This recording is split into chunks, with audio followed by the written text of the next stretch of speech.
Hi guys, I'm Henner. I'm Starling. I'm Daniel. These are my friends and very dedicated students, and I felt like after the,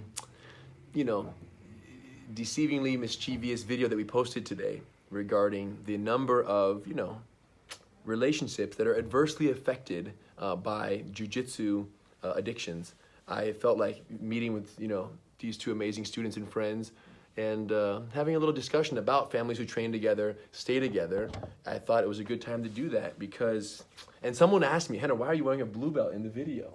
Because I came out of the locker room wearing a blue belt. Right. And what I said is because once you're a black belt, you got the whole family jiu-jitsu thing figured out, right? So blue belts are more likely to cheat on their relationships with jiu-jitsu, whereas the black belts, it's already a family thing. Like literally jiu-jitsu is literally one of your children. That's how integrated into the family it is. There's no more debate. So it wouldn't have made sense. If I was wearing a black belt, this is my weathered black belt, in the video, they'd be like, that doesn't make sense because if he's a black belt, he should have this all figured out. And I do. Eve is here, head instructor, women empowered, killing it, 100% in love. Families who stay together or train together, stay together. Eve and I are a great example of that. Hidon and Victoria and many others. I thought this was an exceptional case, Starlene and Daniel, because they are so new to jiu-jitsu and their introduction was unique. Daniel had trained somewhere else, had tried another school for, how long were you training before you found out about GU? 4 months. Okay, 4 so months. he 4 months, you're doing jiu-jitsu. It becomes, you're committed there. And what was it for you in the transition or even being exposed to what's here? Because Tim, our friend Tim Arkey, brought you in. What was it for you that attracted you to how we teach classes here? So I trained for 4 months, and like all of us, it gets addictive. And then you start from 2 days, then it goes to 3, then it goes to 4, then it goes to 12 if you go sometimes 3 Twice times a day. two times or 3 times a day. So it's at some point in the first 2 months of me doing it, I know it's not sustainable, right? In terms of from a relationship perspective, because I do not see my girlfriend. Right. So I decided, okay, it's easy if I get my girlfriend involved.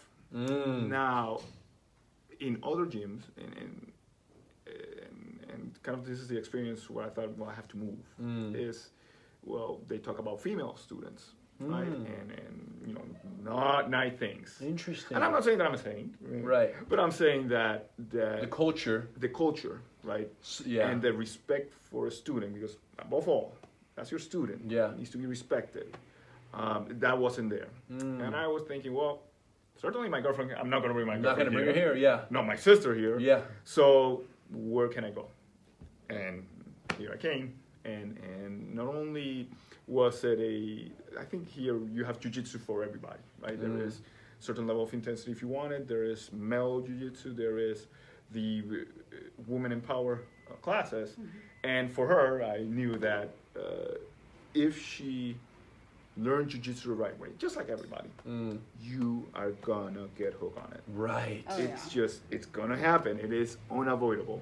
So here we came. I came here, and even for my first class was a big change for me. Then as I started learning and spending time here, there's a specifically class for women. And it goes like, boom, even better. Go try it. Go try it. So when I was talking to you, initially, honey, can you try it? No. At the old school? At the or old your school. Even when Or I even started here. here, The initial just trying talk, to she the was not initial that talk, down. not down at all. I think you were still at the old school when you had mentioned it. That to too, me. yeah. Yeah, he was at the old school and he mentioned it to me, and I kind of, that's nice, but it's not for me because Right. I'm not a confrontational type of individual, right? I'd rather go dancing or something. Sure.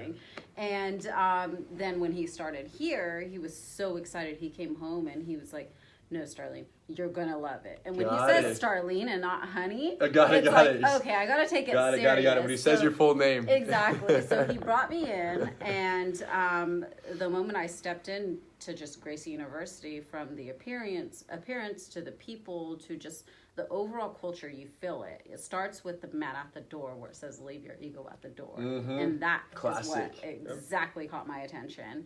And getting into the class, being welcomed, seeing smiles, seeing people, and not feeling any type of tension, no confrontation at all. And people are willing to help you. It was just a very family-oriented environment that I really just felt like, oh wow, I'm home, you know. And after the seminar and seeing you and Eve, your interaction, and you know, just the way you guys held the seminar, and you can see the love in the relationship. It was by far like, okay, jiu-jitsu is doing something for couples. So it works for us. I have a lot of romance in my family, but this was definitely top notch. Cool. Oh, I didn't know you guys looked at it like that. Yeah. Amazing. And wow, it's so powerful. I want to go back to the culture that you said was palpable in the other school regarding you not wanting to bring someone you cared about. Even though you were falling in love with jiu-jitsu, you knew it wasn't a healthy culture of a school.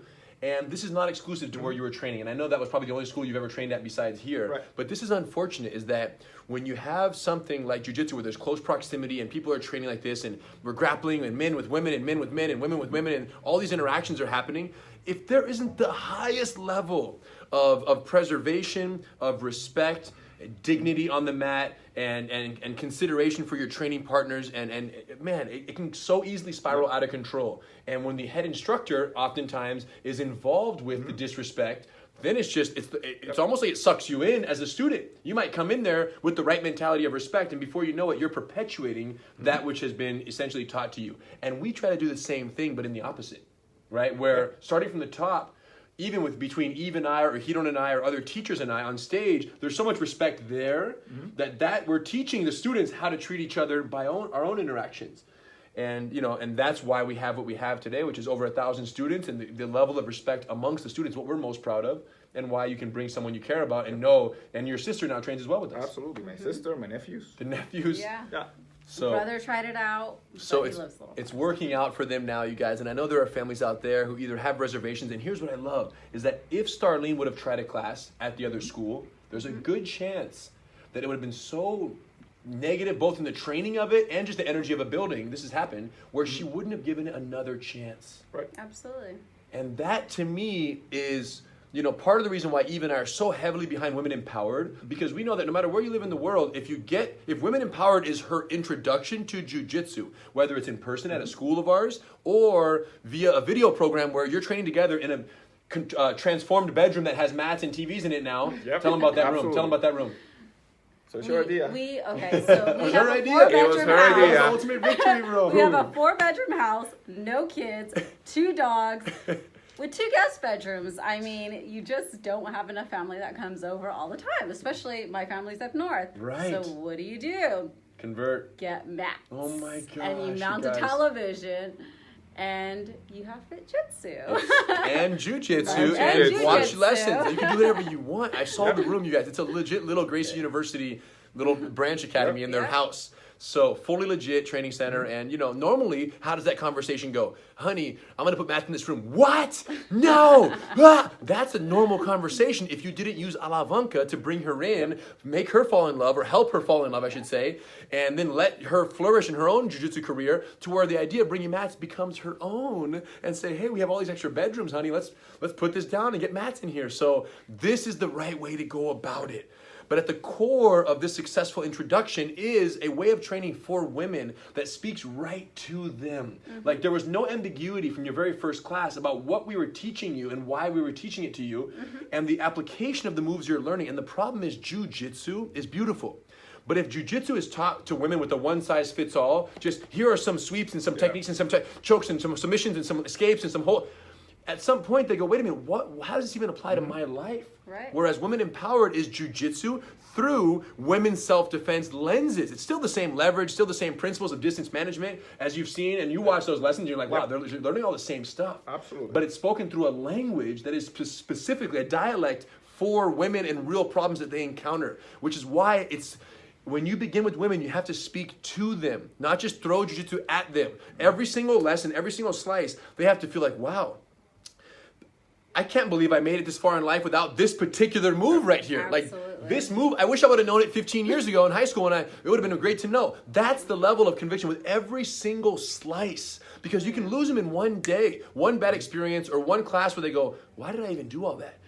They're gone. They don't come back for the next one, and you lose the momentum. So you have to speak specifically, and that's why we did it, and that's why we're so excited to have the whole program on video. So no matter where you are, there's no excuse. Anyone out there can put some mats down in a living room, an extra bedroom, in a garage, wherever, load up some videos and start with lesson 1, slice 1, and just go slowly through it. Man and a woman, 2 women together, anybody can do it, just little by little. Sisters can do it together, little by little. And before you know it, she's going, wow, this is awesome. And then what this serves as, and this is the big picture, once you fall in love with women in power and you say, this is awesome, it only goes up from there. The journey just continues, because combatives is the natural next progression, and then master cycle. And women who never in a million years identify with the jiu-jitsu grappling sport of just doing jiu-jitsu for the sake of the physical, the exercise, the camaraderie, all of those things, they go, no, that's not my thing. It becomes their thing if you introduce them correctly and then build gradually. So any other things you guys want to say to either husbands who are doing it incorrectly or families who just are on the fence and saying, no, this isn't for me? Try it.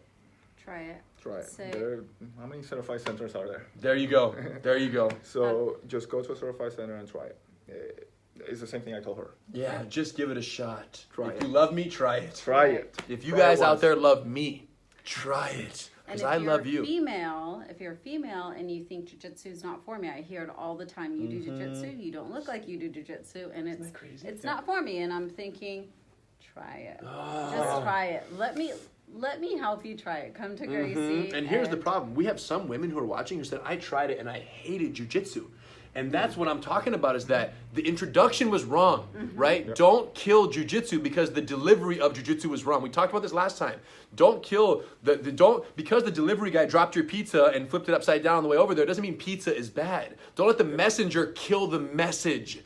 Don't let someone who teaches jiu-jitsu incorrectly, disrespectfully, or with no context for women prove to you that jiu-jitsu is not for women. Jiu-jitsu is, and it's perfect for women. I mean, look at my grandfather, 150 pounds, 5'9", soaking wet. The guy's not a giant, and he's fighting guys twice his size, effective. This is why jiu-jitsu is on the map today, is for little person against big person. So where is that equation more real than in a women's self-defense situation? It is 100% for women, but only if communicated for women in a language that makes sense to them from the very first class. The same way when you talk to kids who are getting bullied, you have to talk about bullying scenarios. The same way when we teach law enforcement, we don't just say, random situations we talk about it. If you're arresting the suspect and he grabs your gun and does this, now you're speaking their language. So cops love jiu-jitsu when it's through the GST filter. So moral of the story, jiu-jitsu is for everyone, but only if communicated for the demographic and the target audience that you're speaking to.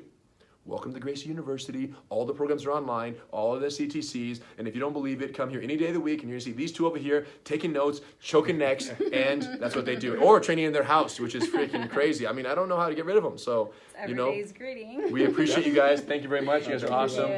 Thank you guys for sharing some knowledge. Thank Hopefully you inspired some families over there, and if they do, you guys leave a comment if Starlene and Daniel inspired you to take action, get you off the couch, and onto the mat. Much respect to you guys. Thank you.